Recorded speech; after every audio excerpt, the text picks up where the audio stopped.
Hi everybody, welcome to 2017. 2016 kept everybody guessing all year long in many different ways, and the situation was actually frightening for many people. We experienced a tumultuous election here in the US and political upheaval all over the world. Obviously that impacted the market. The S&P fell more than 11% in the first few weeks of 2016, and that qualified as a bear market, even though it was a short one. The experts were calling for a flat or negative year for domestic stocks, and they got it wrong as expected. The tide turned in the first quarter. U.S. equities performed well and rebounded, but then they gyrated up and down, causing more confusion and concern.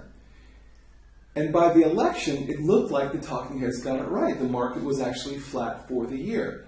But to the surprise of many investors, as soon as the election results were in, the market took off.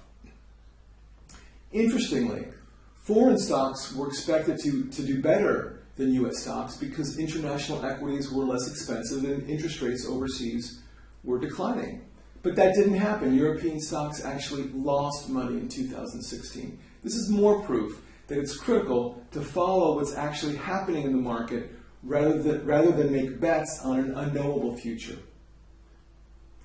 Other interesting trend shifts were noteworthy. While large cap growth stocks did well in 2015, small cap growth and mid cap growth funds performed better in 2016. And in 2015, biotech and pharma stocks did well, but then they finished 2016 with double-digit losses.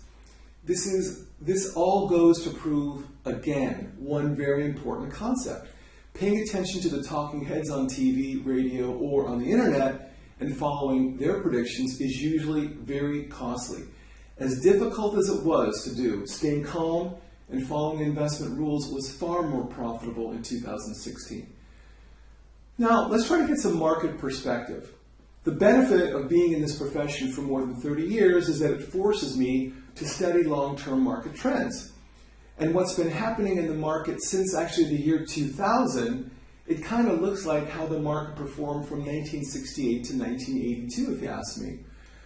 From 68 to 82, the market didn't do anything. It was stuck in a trading range because of slow growth and worrisome inflation. Not only were we stuck, the market also suffered a number of really ugly bear markets. The worst one from 73 to 74 cost investors 50% of their portfolios. Now, everything shifted when President Reagan took office in 1982. And despite other criticism, he is widely credited for having enacted policies that helped the market go on for a bull run for 18 years. Now, let's fast forward and take a look at what's been going on more recently. As we got into the year 2000, the bull run that started in 82 resulted in extreme valuations that were unrealistic. So by the year 2000, things sort of blew up. The market took some major hits in the 2000s, and it actually took 13 years until 2013 for the S&P to reach a new high. So the question is it 1982 all over again? Are we about to embark on a major bull market? Obviously nobody knows, but investors are encouraged so far.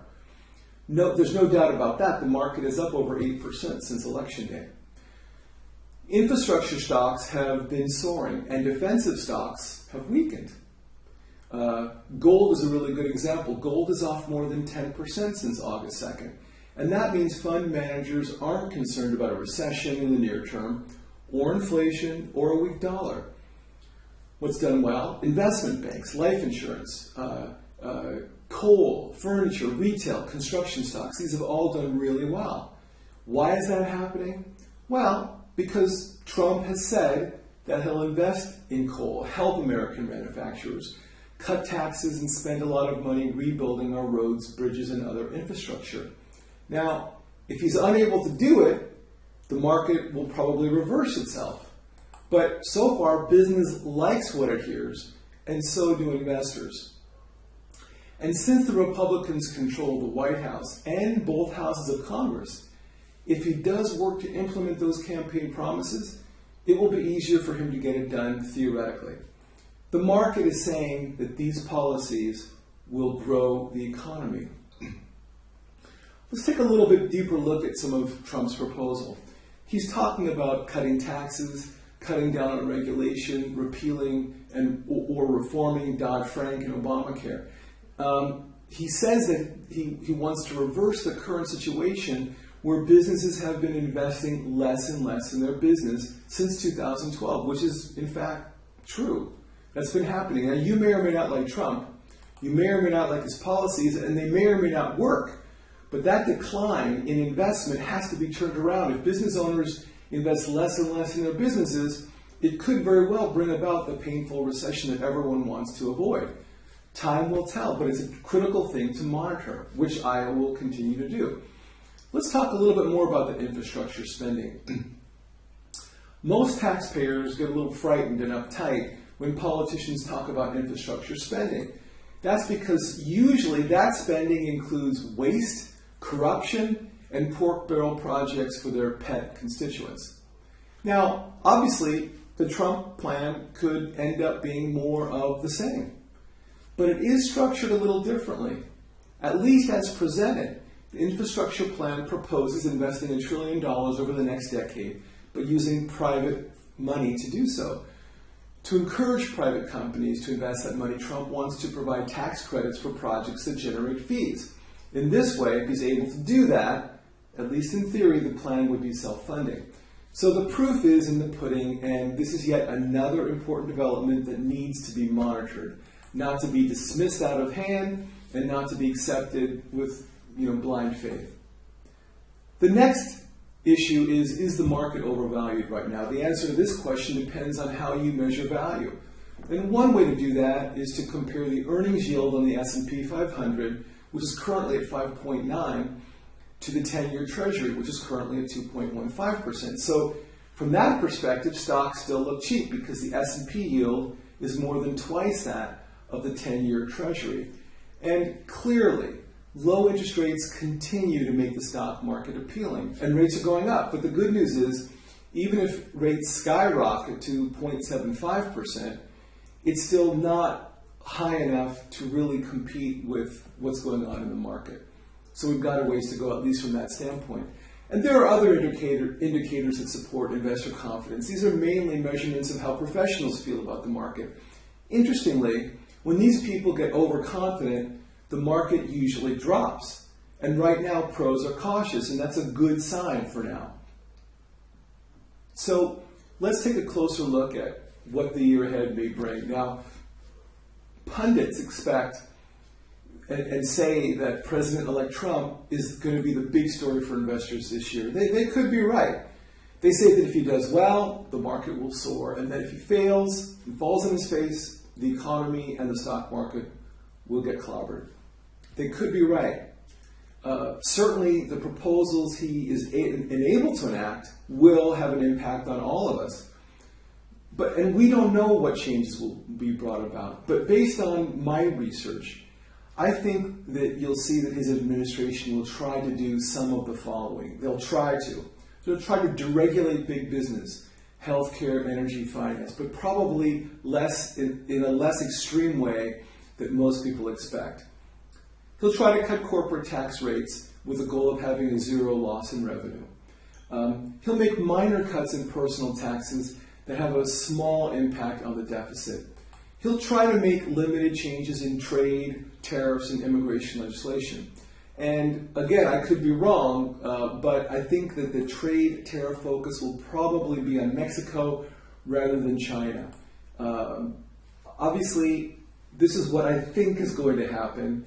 And there's a lot of rhetoric on both sides about extremist views, and I just don't think it's going to happen. I could be wrong.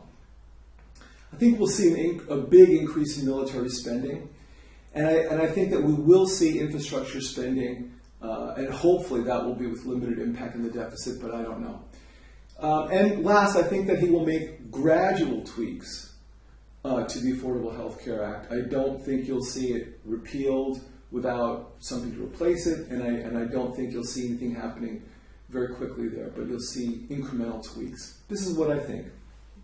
We'll see. We'll talk and we'll see.